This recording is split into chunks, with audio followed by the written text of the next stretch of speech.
I say Pelletier, but I've been told I say it wrong. So, Okay. Pelletier. mm-hmm. Okay, I'm probably going to say that wrong immediately. Live from the Talking Joe Studios, it's Talking Joe.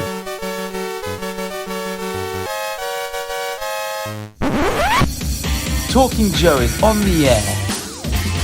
Hey, it's me, Mark, and welcome to Talking Joe, the G.I. Joe comics podcast and YouTube video sometimes. And today we will be talking about the latest issue of A Real American Hero to hit the stands, ARAH 306, and we will be doing it whilst talking to the artist of that issue, Paul Pelletier. But I won't be doing it alone. I will be joined, as always, by my co-host. It is Tim Finn. Greetings, Tim. Hello, Paul. Hi, Mark, and listeners and viewers. And here's our guest.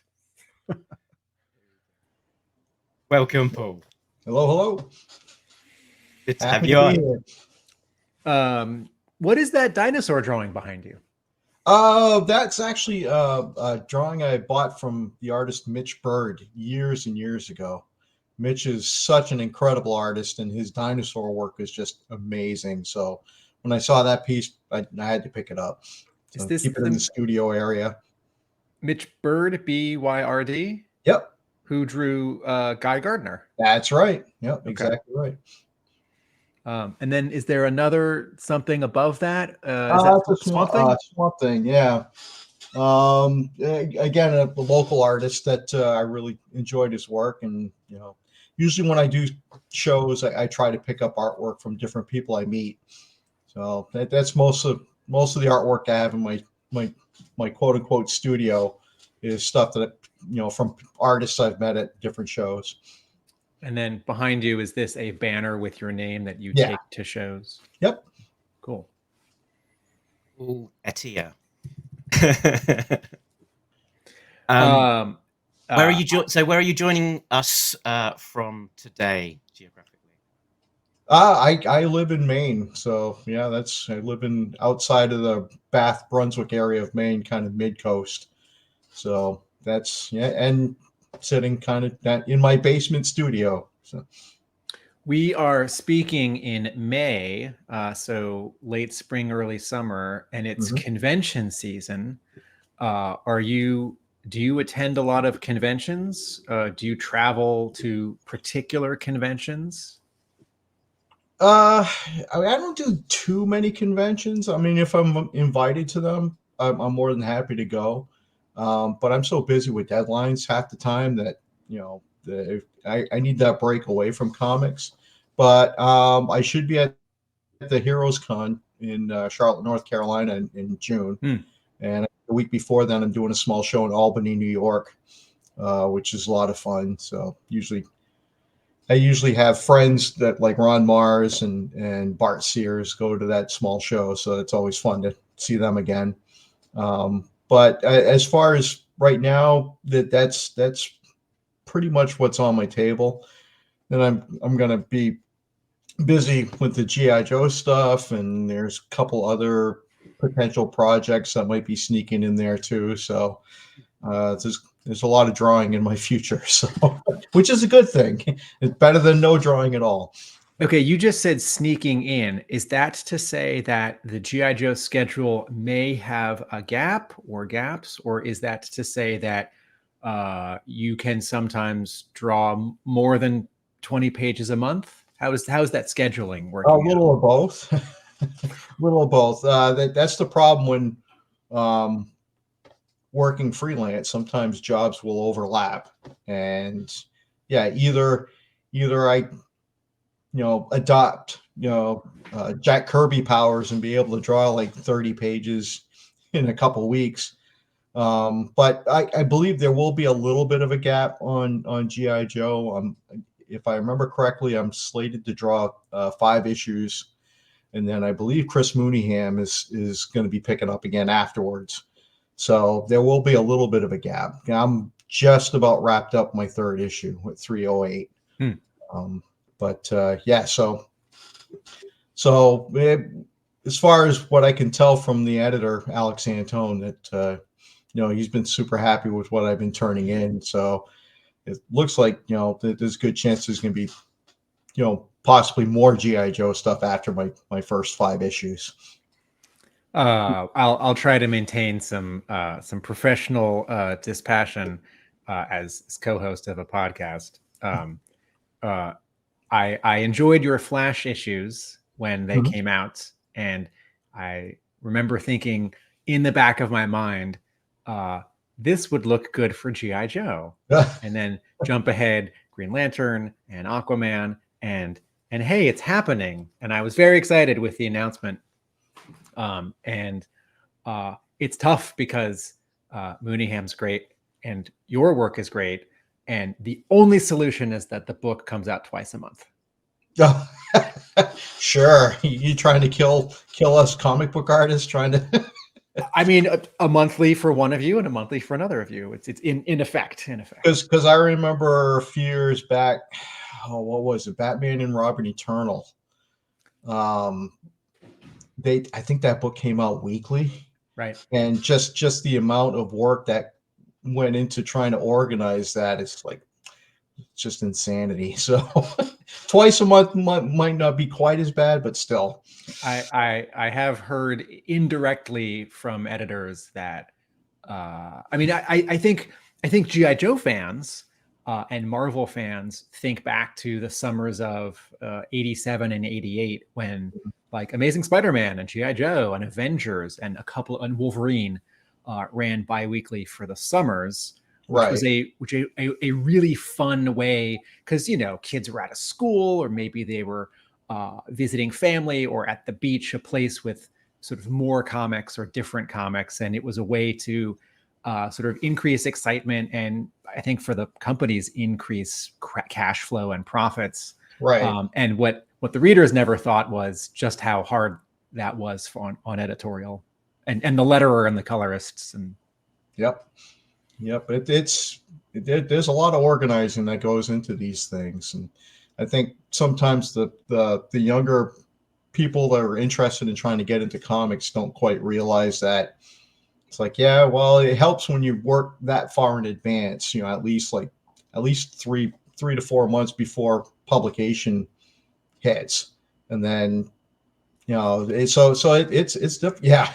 And time flies really fast when that happens. So. It's a nice approach that they seem to be taking by not just trying to just sticky plaster over 1 or 2 months with a guest artist, but taking a slightly longer route and having a 5-issue run, which sort of makes a bit of a bigger piece of work. And then when you sort of get the eventual trade, it's that consistency of art which makes it a much more satisfying whole. Right. Well, and I think originally I was supposed to come on for 3 issues. And then Alex, the editor, was like, well, if you could do 5, then we could fill a trade with just the 5 issues. So it's like, all right, well, because I had other offers to do some other stuff coming in on the side. So now it's time to knuckle down and try and get everything done on time, so it comes out on time and complete those 5 issues. I do want to say to editorial at Skybound, and I mentioned this in a letter I wrote to the letters page, no more skip months, okay? I as a fan, as a retailer, I own a comic book store.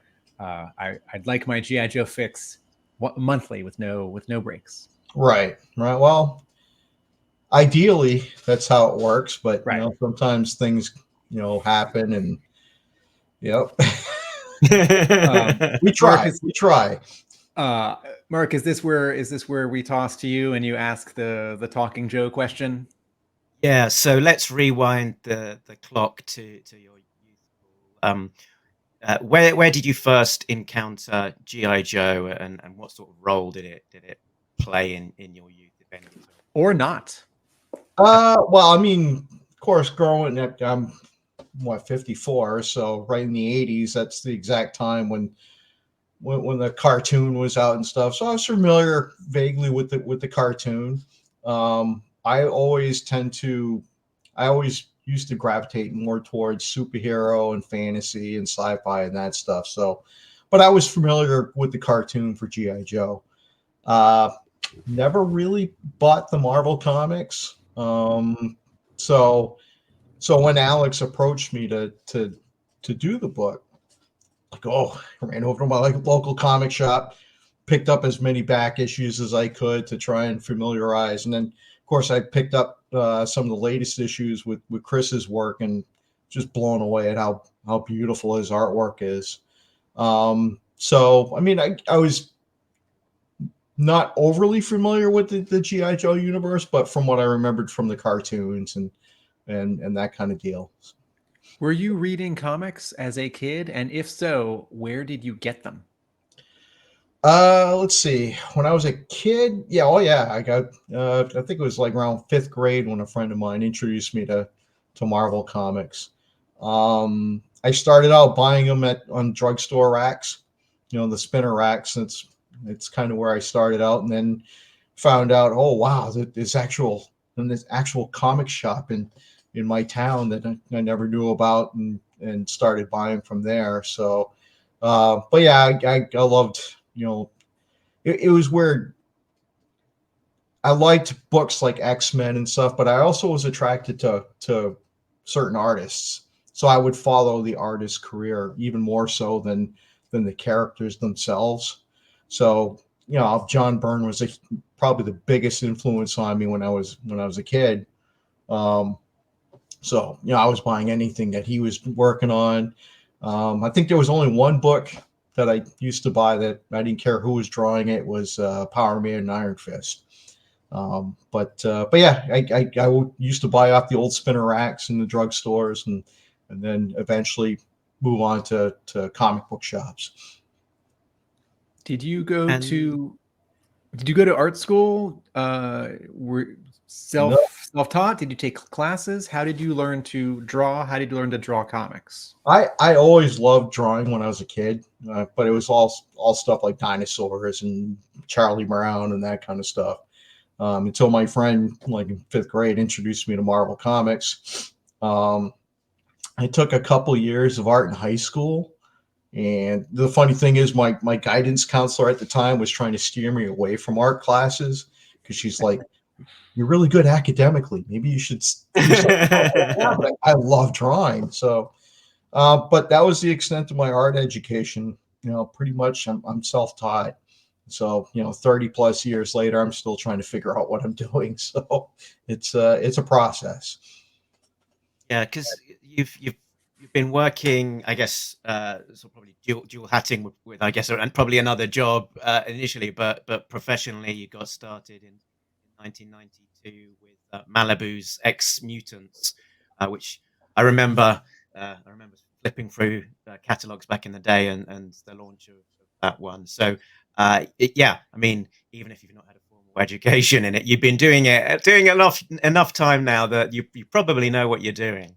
But the funny thing is I'll look at someone like a Chris Mooneyham or guys like Sean Murphy and stuff, and realize, oh man, it's like, as I think I've come a long ways in 30 plus years, but there's always something new to learn. There's always,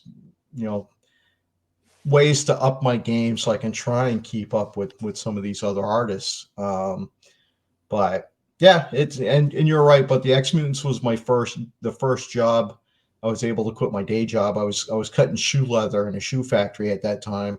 But that was the first job I was able to quit my day job and just start doing comics full time.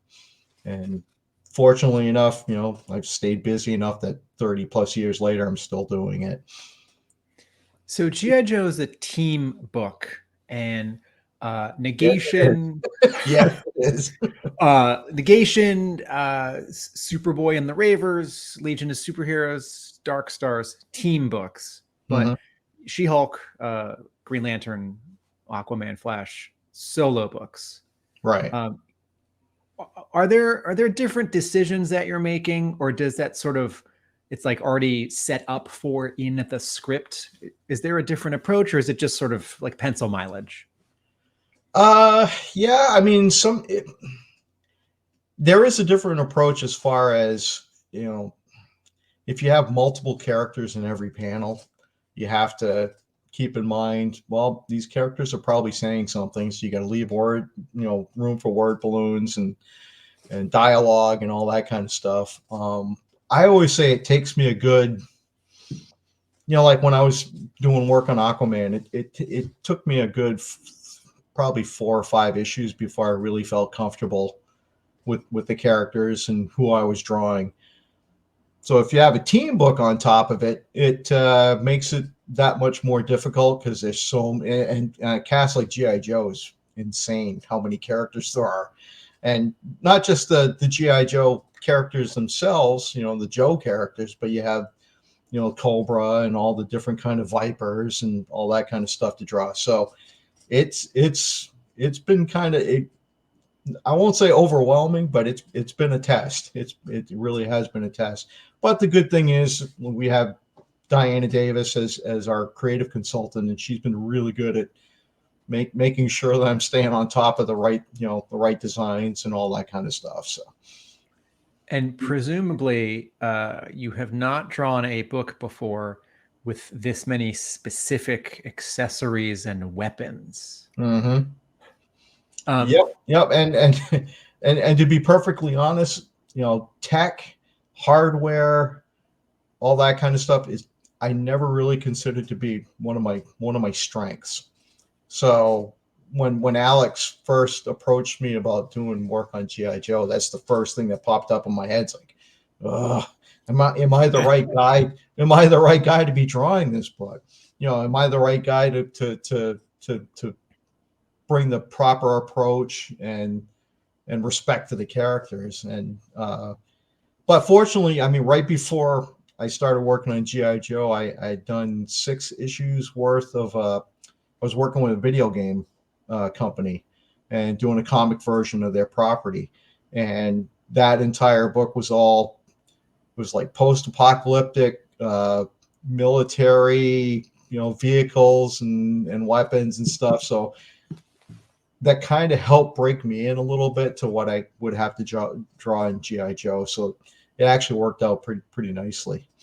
Can you tell us what that video game property is? The company's called Lithos, Liithos. Originally, the book was called, or the game was called Ashfall, but it's changed to Trace War. They had a press release last year about it.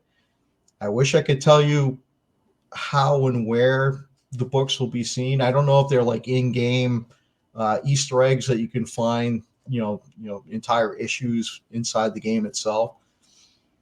I don't know, but yeah, and quite honestly, before that, I was working with the Cool Minis or Not, at CMON gaming company, and I did a graphic novel for them. So I spent the last 2 years working steadily, but I didn't have anything on the comic book shelves. So when Alex approached me about G.I. Joe, it's like, well, this is a good way to get my name back out there, back on the shelves again, and so people didn't think I just completely disappeared for the last couple of years. Presumably, you've had long stints on Aquaman. So Alex, the editor, has come from DC. Did you work together there on various books? Yeah. If I remember correctly, Teen Titans was definitely one that we worked on together. But with Marvel and DC, the editorial would shift around so much that it's hard to remember exactly which projects we worked. But I'm pretty sure Teen Titans was one that we had worked on together. What is it like to work from a Larry Hama plot, or how is it different than other writers you have worked with? He definitely allows the artists to enough room to do their own thing. He's closer to the old school Marvel method, where it's kind of a loosely based plot. He doesn't supply all the dialogue. He just kind of gives you an idea of what the dialogue is going to be like, so that you have the proper expressions. So that's been kind of refreshing, though. I mean, with G.I. Joe, there's if I had to count, there are like multiple storylines going on at the same time. So there's a lot of jump scenes from one to, it's like every 3 pages or 2 pages, we're jumping to a different scene. So that can be challenging. But yeah, Larry, yeah, it reminds me more of a classic, Marvel method type plot. So an issue of GI Joe, like one page will have a paragraph description, or one panel will have like a sentence or 2 or 3 telling you what's going on, with maybe some dialogue, but it's not necessarily broken down by panel. It's not necessarily broken down panel with specific word balloons as full scripts are. Right. Well, I mean, like if I printed out, let's say, a 20-page plot, would probably fit on 4 or 5 pages printed out. And he'll break down, he won't break down specific panels, but he'll have a sentence for each potential panel that would be going on the page. So, but yeah, as far as dialogue, there's no full dialogue. Just like I said, indications of what they might be talking about, just to get the right feel for the expressions and whatnot.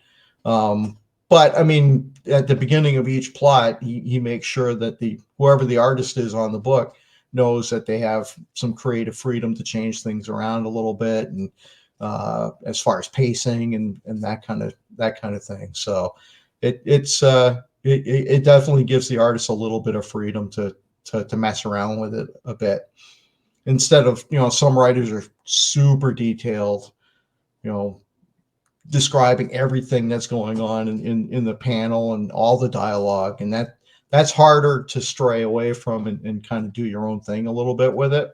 So I appreciate a little more of that freedom in a looser plot.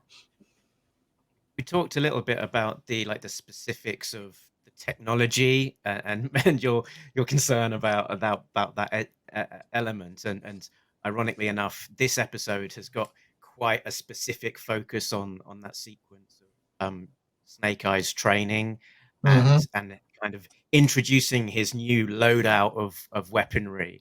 Right. I can imagine that you were given lots of detail of make sure that you're using this specific machine gun and this pistol and all these. Yeah.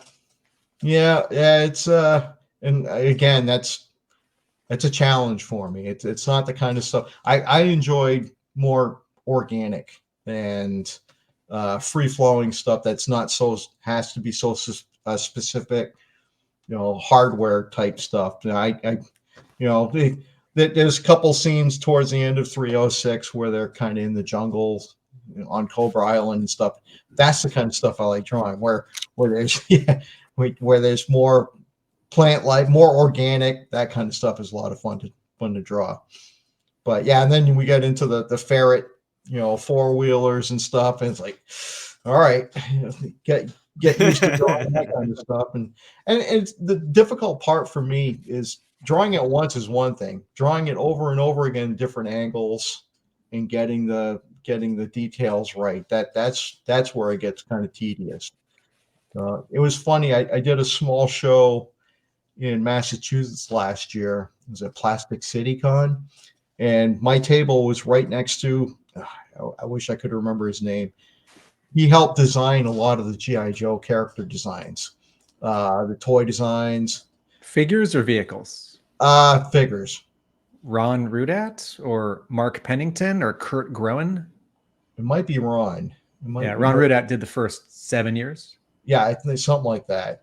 And I was joking with him. I mean, this was months before I got the call from Alex. But I was joking with him, looking at the designs. It's like, you're one of those guys that wants to drive comic book artists nuts, because the different parts of the costumes, all the belt buckles and pouches and all that kind of stuff. It's one thing to draw it once. It's another thing to have to draw it over and over again, different angles. Sounds like you should draw a G.I. Joe story set in 1982, when all the costumes are much more streamlined and sort of look like jumpsuits, and there's a lot less bric-a-brac and straps and armor plates. So it was funny that I was joking with him, because he was looking at my page work and he was like, I couldn't do that kind of stuff. It's like, well, we all have our own strengths. But then, yeah, it was ironic that a few months later I got a call from Alex. Hey, you want to do some GI Joe work? It's like, oh no, this is going to be it'll be a nice challenge. You know, it'll force me to draw stuff that I normally wouldn't draw, but that's the only way I can get better at it is taking on that challenge. And you came onto the book after a really well received run from Chris Mooneyham, working in his very distinctive style with a lot of kind of grit and grain to it. How did it kind of feel coming onto the book after a run like that? And did it influence your take in any way that you approached it any different to how you might have otherwise approached it? Well, it actually kind of affected who I brought in as inker on the book. Because Tony Cordos, I worked with him a bit on Cyborg years back, and I knew he brings kind of a rougher edge to my pencils than what most inkers will use, like clean brush lines and whatnot. And Tony brings a slightly rougher edge, and I figured that approach might actually work a little better trying to follow the Mooneyham stuff, because Mooneyham's got that really cool kind of rougher edged inks to his work. And honestly, when I contacted Tony about doing work on GI Joe, he was super excited because he was a big GI Joe fan. So he's like, "Oh, this is a dream come true to be working on GI Joe." So I figured, okay, I got the right guy then. So can you talk about? Go ahead. I was going to say I've just put on screen the inks from Tony there. I guess my initial thought is looking at your credits, you're very much a penciler, and focusing in on that most of your work to date has been pencils rather than pencils. Why is it, do you think, that you're focused on pencils only rather than pencils and ink? Because I'm a terrible inker.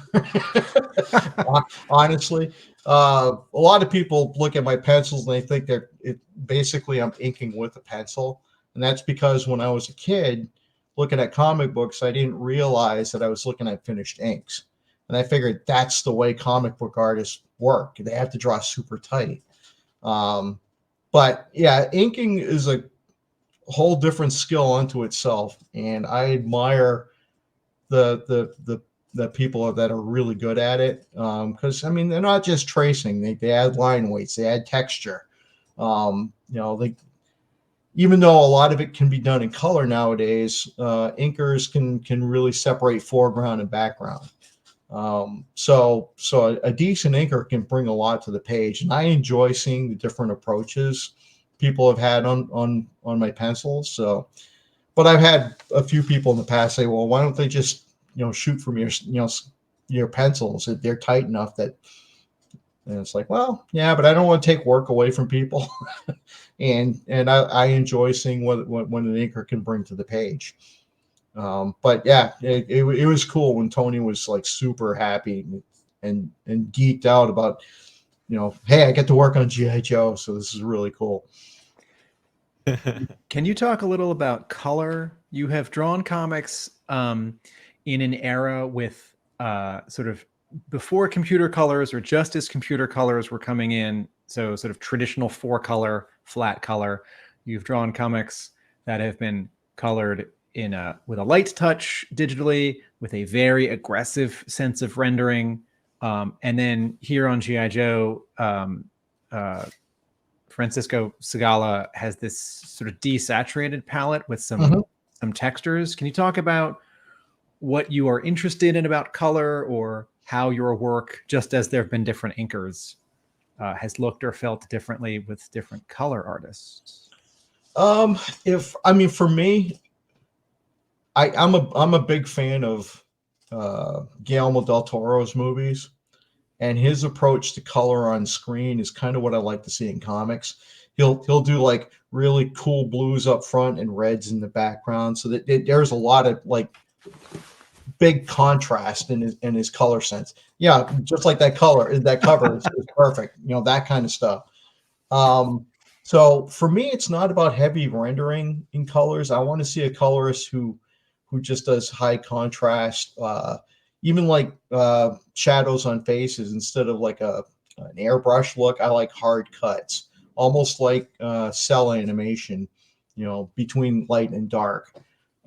So I mean, the stuff I've seen from Francesco so far, I love the approach because he was saying he wants to try to get a little bit of a old school feel with new school technology, and I think the stuff is looking really nice. Yeah, if I can just riff on that for a moment, because I think our listeners may like that idea, but not know quite what it means. To me, it's these dot screens and these desaturated colors, which Yep. on bright white glossy paper have a brightness that is more like looking at comics 30 years ago on newsprint. Right. And the easiest comparison is G.I. Joe comics 3 years ago, 4 years ago, 5 years ago at IDW, which had a lot of bright colors and rendering on bright white paper compared to the new book. Right. Sort of the like loudness and quietness of it. Yep.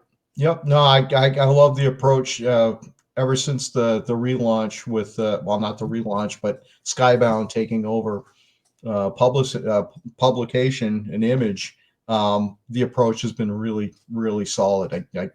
I really like what they're doing with it.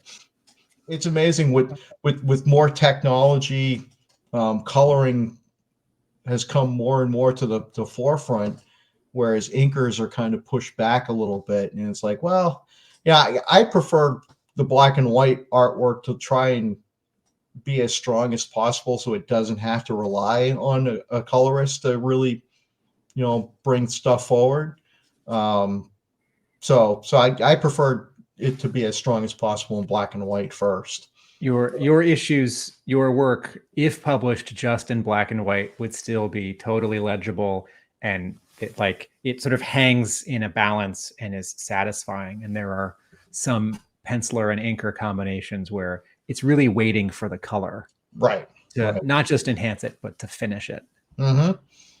Yep. Yeah, because I think nowadays you see, I mean, it's not everybody, but there are some really open line work, artwork now where you need the color to really fill in the gaps and make stuff look more solid and like you said, finish the artwork. But I mean, I guess if you have a good relationship with the colorist you're working with and it works, I mean, I guess it's the finished product that's what everybody sees. So, it depends on like for me, I don't do anything digital. It's all pencil on paper. So, and I sell artwork afterwards. So I want it to look as strong as possible, on the paper itself. So. Is Tony Cordos inking on blue line scans from Right. your pencils? Okay, Yeah. You're not shipping the original pencil art. No, because that gets expensive after a while, and and he was perfectly fine with and plus he lives down in Florida, so yeah, it saves time just sending him scans, and So- get to work on it right away. A collector could buy your original pencils or his original inks. Correct. They're all out there. Yep. And will the original pencils be going out up on your site at some point, or has Yes, some? I've already had as people contact me. It's I like would have I thought was so. amazed just the fact that people were contacting me without actually seeing any of the artwork from the book. So it's like, wow, okay, that's pretty cool that there's such a fan base for G.I. Joe that they would be interested in buying artwork sight unseen. So the closest thing I can think of to that kind of a fan base is I just did a Cool Minis or Not. The gaming company is doing a Zombicide crossover with the Turtles, and I did a San Diego exclusive comic book with the Turtles. for that Zombicide special. So at the same time, I was working on Turtles and GI Joe, and it's like, yeah, the fan base is very similar. They're very, very. I don't want to say hardcore, but they're really into their characters. So so I'm sure once that San Diego book comes out, I'll probably get people, the Turtles fans, saying, "Oh, I want to buy some artwork from it." So it's cool. It's really nice to see, that kind of that passion for certain books like that. And speaking of art on your website, you've published a number of kind of these character spotlight pieces up there. Can you maybe talk about the origins of those? Was it an exercise in trying to get a handle on these characters, or Yeah, something to I mean, a sell, lot of or times the pinups I do on my site, it's just stuff I do in between, just kind of for fun. And the GI Joe pieces work kind of trying to get used to the characters a little bit, and knowing that I started doing those after the word came out that I was going to be on the book. So I figured, what the heck, practice drawing the characters a little bit, throw them up on the site, and hopefully people are interested in checking them out. And yeah, they sold pretty quickly. So, but yeah, it's just kind of fun stuff that that for the most part, the story is so dense in the comic that I don't really get a chance to open up and just do pinup shots in the book itself of the characters. So it's been fun. Do you miss drawing covers? How do you feel in terms of the monthly workload of interiors and covers, or sort of your name as a marquee, interiors, covers? Covers, I mean, that's always nice to do a cover every once in a while, just because that's the first thing people see on the book. But quite honestly, I enjoy storytelling. I enjoy doing page work, and covers sometimes for me are difficult in that I'm trying to tell a story in one image, and that's where I bog down. I'm not thinking design. I'm not thinking something that just looks cool. And I want to tell a story on the cover. So that's where, as nice as it is to do covers every once in a while, I actually really enjoy doing page work.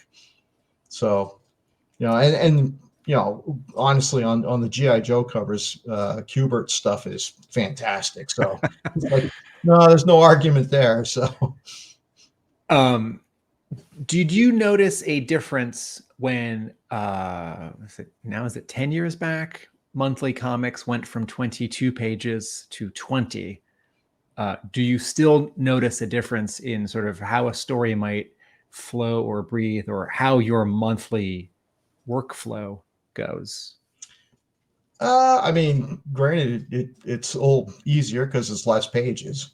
But Right. I mean, when I was first working, was it Outsiders, early '90s or mid '90s for DC? I think those were 24 pages each. So I think part of it is probably finances too for the companies. Yeah. It's like, well, let's cut back the pages. We don't have to pay quite as much, because I know over the last 10 years, if someone I met, didn't know I was working in comics and they find out I was worked in comic books, they were like, oh boy, things must be really good since you got the movies and the TV shows. And it's like, no, not really. I mean, the movies are doing great. The TV shows, conventions are going gangbusters. The only part of the industry that's not doing quite as well is the comics industry itself. I think there are so many entertainment options for people now that comics kind of take the back seat a little bit. So as much as nerd culture has really exploded, comics the actual comic books are like, not quite as strong as you would think they would be. Maybe you got to get into young adult graphic novels or graphic novels for kids, because that's a big growth market at bookstores. Yep. Yeah, for some reason the comics industry got kind of stagnant and really did not try to figure out ways to draw in younger readers constantly and refurbish the readership in comics. It just seemed like the readership was just getting older and older and older instead of trying to draw in a younger crowd. But it's tricky. I mean, anything with the arts, it gets difficult when you're trying to commercialize it and bring in an audience. You know, people like what they like, and if you give them even more options for entertainment, sometimes some part of the media take a back seat. So it's I don't envy the people running these companies trying to figure out ways to bring in more of an audience. It's difficult. Bit of a left turn into back to GI Joe, but I was just Okay. wondering about this particular issue. If there was, yeah, it's interesting you say that. Often with the way that Larry Hama structures these issues, it is scene to scene. You know, you've got a couple of pages of one scene and one location, and then you're cutting away to another location and another kind of subplot. So, out of some of all of these sequences, was there one that was most fun to tackle, and or any that were particularly challenging for you? Uh, I mean, the opening sequence was fun because it was one character with Zartan. So, so that kind of stuff, you know, that can be fun. Um, I don't know. I think part of it is the difficult parts were when I would look at what Chris Mooneyham had done before and trying to maintain that level of quality. I think it's like, oh, this kind of looks okay, but I could do it a little better to try and match up with the quality. Um, one of the nice compliments I got when I first started working on the book was Diana Davis emailed me and she goes, "Wow, you must have been a big GI Joe fan when you were younger." And it's like I wasn't, but I mean, thank you for the compliment because she was really happy with the way the pencils were turning out. It's like, well, I like to think of myself as being a professional. You know, no matter what job I'm on, I'm going to try and put my best foot forward, try and keep up the quality of the book that had come before. And but yeah, I think there were so many characters in GI Joe, and the way, like you said, like how Larry writes, it's hard to, for me at least, to really get comfortable with certain characters because it jumps around so much. So it's kind of like overloading all together at once and trying to, I don't know, trying to ease my way into the characters. So I'm sure, let's say I draw like 10 issues of the book, I'm sure when you look at issue 10 versus issue 1, I'm sure there's going to be characters that I had modified or got used to drawing so they don't look exact. I mean, you know, it's the same character, but my approach might be a little different because I finally gotten comfortable with, you know, how to draw them and just all the little nuances. Because I mean, some of the characters too, learning the personalities that can lead into body language and facial expressions. And you know, when you don't really know who they are at that point, it changes over time how you approach it. I think about the anxiety that young artists have, you know, like 7th graders and 8th graders, and also people in their teens and 20s, because I have taught kids of different ages, and to see a kid at that sort of range before they have more skills or confidence, when they're confronted with a blank page, you see them sort of like, it's like a 7th grader like wants to get it right, and they sort of won't start. It's like, do you have a ruler? It's like, you don't need a ruler. That's not what you need right now. Just start drawing. Just draw a circle. It's like, I want it to be perfect. It's like, just draw a rock, just draw a blob, draw a cloud. And I have thought about professionals who have said this kind of thing, like, oh, it took me a couple issues to sort of warm up. And I remember when I was younger and reading comics that didn't make sense. And I've sort of put these two ideas together because if you every 3 pages of a series of a crowded and busy series like this have to draw all new things, it's not like you're paralyzed by the blank page, like, you know, that 7th grader is who like wants to draw superhero comics, but you sort of take an extra moment every time. You might like, well, maybe this character should be holding the weapon like this, or like, are they standing too close together? Are they friends? Are they lovers? Or well, how antagonistic is this? All the sort of, it's like 500 micro decisions. And then also like, oh, right, this guy's got 2 bandoliers. Well, wait, do you see them on the back? Oh, they combined. His suspenders become one suspender in the back. And Right. it ends up taking longer, but also there's what I imagine is a little bit of a mental fatigue. It's like, okay, every 5 minutes I have to make a tiny decision.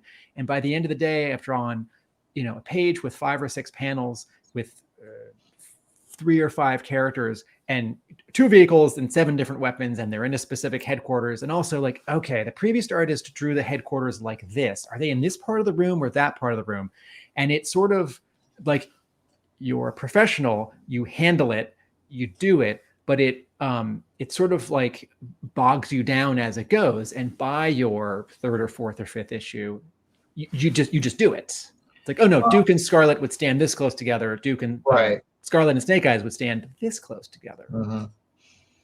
Yeah, I've run into like my local comic shop. A friend of mine does a class for drawing comics for kids, and he's had me in a couple of times. And what I try to explain to a lot of them, it's like, I don't think they realize looking at a comic book how much work goes into it.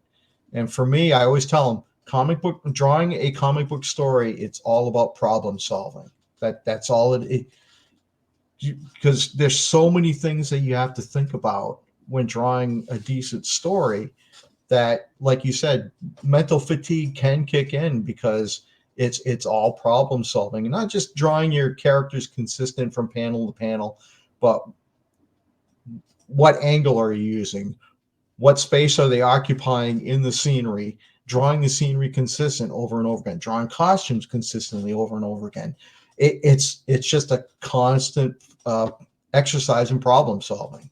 So I think sometimes people think drawing comic books, they see a cover and that's what they think is, well, that's drawing comic books. Like, no, storytelling, the actual page to page, you know, there's a lot of work and goes into that. And I tell the younger, you know, artists, it's like, unless you decide to write your own stuff, you know, be prepared to be drawing a lot of stuff you don't necessarily like to draw, because that's common. It's not all splashes of characters.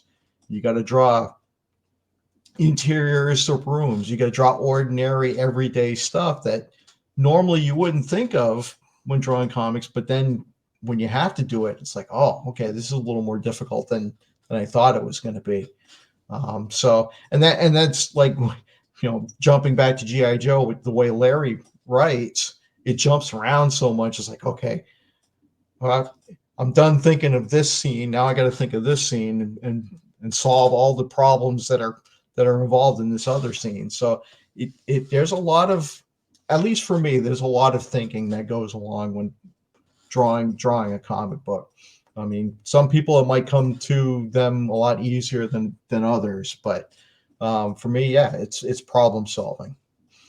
I'm going to quickly say, G.I. Joe, we've got to tip our hat in a big way to 3D Joes, because I've just shared on screen an example of the ferret, and what a gift to artists who have to draw these things, that we've got 3D turnarounds of practically every character and vehicle that, you know, that can be seen, even if you don't have the thing in your hand. That there's now I was saying, working with Diana, she was been fantastic with supplying reference materials. And when people ask me, it's like, well, do they send you comics and stuff? It's like, no, a lot of times, like, Diana will send me like box art from the toys, and sometimes it's schematics on like the ferret or his tanks and stuff. So you get an idea what they're going to look like from different angles and stuff. So,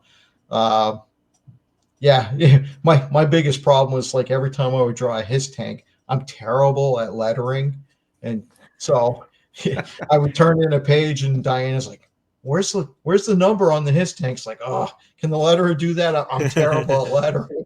But she's really on top of all that stuff. So that definitely helps out, because I think I probably would have snuck in some either wrong character designs or slightly off on some of the vehicles if she weren't there, kind of keeping track of, what the visuals are looking like. So she's been a big help. This is not a GI I Joe was just flicking to question. the page where the hiss tank is. The hiss is really yes, that 788 does look like computerized letters. Yeah. Also, the hiss tank is a gorgeous design. It's very hard to draw because it is a very unusual shape, and I think its proportions sort of take you by surprise. It's like fan artists and wannabe budding GI Joe artists, if you're going to draw the hiss, you got to warm up and practice that a bunch of times. Like, how tall is it? How forward is it? What's the angle on the front of the treads? So forgive me if I don't get it exactly right off the bat, but it's a process. So, Paul, this is more of a general art. This is not a GI Joe question. When you drew Negation for Crossgen, were you one of the writer artist folks who moved to Florida? Oh yeah, all of us pretty much on the main books. Yeah, we all worked out of the same studio. All right, so right now you're drawing by yourself in your basement studio, and and presumably before Crossgen, you drew by yourself in a room somewhere where you lived, and for those 2 years, yeah, something like that. you were in a studio, a shared space, and I remember reading about it when it was happening and thinking it sounded great because it reminded me of the sort of mythical and non-existent Marvel bullpen of the 60s. Yeah, and that's exactly what Mark Alessi wanted to do with Crossgen. He had the bullpen in mind when people started telling him, like, that never actually existed. It's like Stanley wrote about that, but everyone was just free, everyone was coming into the city or coming into the building and dropping off their art. Right. But it also reminded me of art school and having, like, junior year or senior year, a room where I would go and my classmates were also working on their big projects. And we were, so can you talk about being a creative person, being a comic book artist, working by yourself, working in a room with other people? When I was first approached to join Crossgen, the idea scared the crap out of me, primarily because I was so used to working by myself.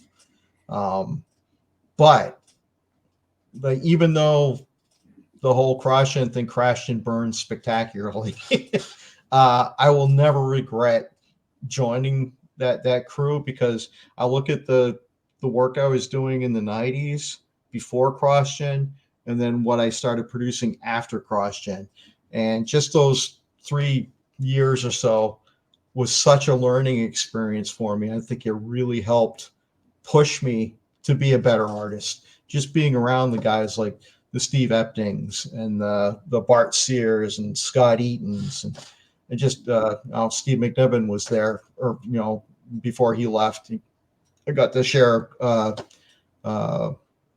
quad with him for a year or so. Just being surrounded with Jimmy Chung. I mean, just being surrounded by the quality of artists and seeing what they were producing every day really helped push me to be a better artist.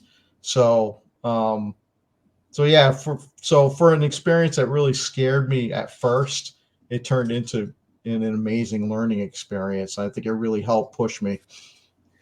Am I remembering correctly? I feel like I read this. Was Bart Sears the arts director, and were there weekly or bi-weekly group critiques? No, not really. Okay.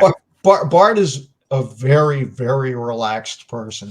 So yeah, he was the art director, but it wasn't like cracking the whip, because I mean, for the most part, the people that they brought in as artists were recommended by the writers, that, you know, like the Ron Mars and Mark Wade's and Chuck Dixon's. So they were bringing people that they had worked with before, that knew, okay, these guys are professional, they're going to get the work done. So as an art director, for Bart, it was fairly easy because the people that they were bringing in were already established. You know, we're all established pros, but we were people that were kind of overlooked by the Marvels and the DCs. You know, so I think his job is fairly easy for the most part, and that it's like, yeah, okay, we know they're going to be taking care of their work. They're pros. They know what they're doing. Yeah, very good. I think I used up all of my questions, so I'm happy to release you back into the wild, Paul, and Tim and I can crack on and our normal sort of page by page discussion of the content of the book, if that's all right with you. Well, I appreciate you guys having me on. Yeah, maybe it's the type of thing that once I get a couple more issues under my belt, and I know a little more about the story itself, because the sad thing is like there's so much going on in the book that if people would ask me, okay, describe what the plot is going on, it's like, I don't know. There's so many things going on. So, once I have a few issues under my belt, maybe I could do a little more, actual Joe specific questions. A professional it'd does be not. great. It's really great to check in, in a few months' time once we've seen, you've got a few more issues under your belt, and we can sort of I'm hoping that the GI Joe fans appreciate what I'm doing, and like I said, it's not exactly like Chris's stuff, but hopefully the level of quality will be, up to their standards. I will hope that if you do another 5 issues or so, perhaps that can be a mini series off to the side with a select cast of characters and fewer jumps to many locations with many other tiers of characters, and maybe it can all take place in the jungle or underwater or up in the sky with some more organic shapes. Maybe they turn to each other and they say, "Who took all of our guns? What are we going to do?" There's a line in the animated movie from 1987 where one character challenges the other characters to leave their weapons behind on a mission. And I think of that sometimes because sort of what that does to like the kid brain who's watching it, who's then going to play that scene, or like the grown up who happens to walk by, or the animators who had a little less to draw for a couple of shots. Well, yeah, it's a nice idea, but will I grow as an artist if that would happen? So. in a very general sense, it's a pleasure to see your work on GI Joe, and as much as you want it to continue, I hope it does. We'll see. Yeah, the comics industry is a weird animal sometimes. So I'm hoping the Joe fans enjoy the book as much as they did with Chris's stuff, and Chris will be back. So I mean, as far as I know, Chris will be back, after my 5 issues, I think. So it would be kind of cool to have like a 5-issue story arc, each one of us. That would be very cool. So hopefully the fans will dig it, and I'm trying my best. And hopefully we or some fans can meet you in person at a convention in the next year or so, as your GI Joe stuff is out there, to greet you in person and perhaps look at your art up close. Well, I did a show in Lexington, Kentucky a month or so back. I mean, it was shortly after it was announced I was going to be on the book, and I had 2 or 3 people have GI Joe sketches done. So yeah, like I said, it's impressive to see the fan base, and it's very cool to see how passionate they are about that project. So yeah. And so even before a book came out, I had people asking for sketches. So it's very cool to see. Yeah, I'm sure you'll encounter many more when you're at Heroes Con and get your GI Joe pencil ready. Yep. I'll probably have to keep a stack of reference, just make sure I keep the costumes right too. So. There are a couple of really organized fans who commission art and sketches who will bring their own folder or 3-ring binder Right. with reference. Perhaps you have met one of these thoughtful people already. Well, not necessarily with GI Joe, but yeah, for other characters. Because a lot of times when I'm asked to do sketches at shows, it's not even necessarily characters I've drawn before. It's characters they want to see me draw. Right. So, and a lot of them are fairly obscure characters. So yeah, they keep their ref with them, so they have something to show. So all right, just to loop back around and tie up that thought. Many years ago, I wanted to see you draw GI Joe, and now I have. There we go. Nice way to bring it all together. And thank you so much, you're off to a good start, and look forward to seeing more issues and digging into them, and hopefully we can catch up again down the line when you're few more in. Excellent. Thanks so much for joining us. Thank you so much. Thank you, Paul. All right, thanks, guys. Is there a place on the internet or social media where people can find you or follow you and look at your stuff? Well, I'm like Bigfoot as far as social media goes, So that's white. That's white Bigfoot. Yeah. Okay.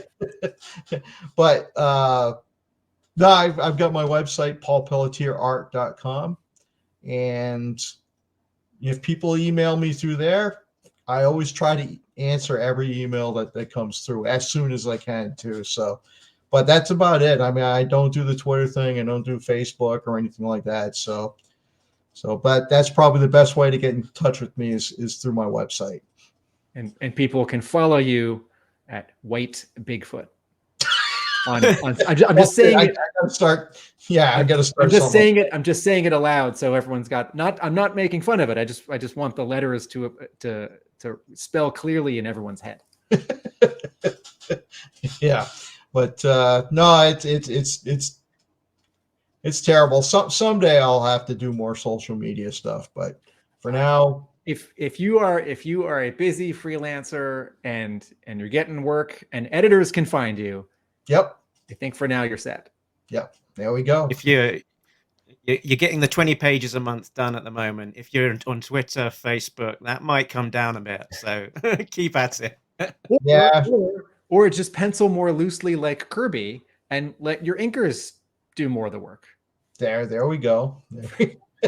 So start learning how to draw with my feet and both hands. So produce more work, keep more inkers busy. So there we go. All right. Thank you again, Paul. Hey, thank you guys. So bye-bye. All right. Take care. So, Tim, that was good talking to Paul right up to the minute with the issue being out. His first issue on his first issue out on the book with a few more to come. So that's exciting stuff. Yeah, it's fun to be timely. I like our episodes to be timeless, so we're not like pulling out, flip phones from 5 years ago, or talking about Christmas, right? And then someone's listening to an episode in July.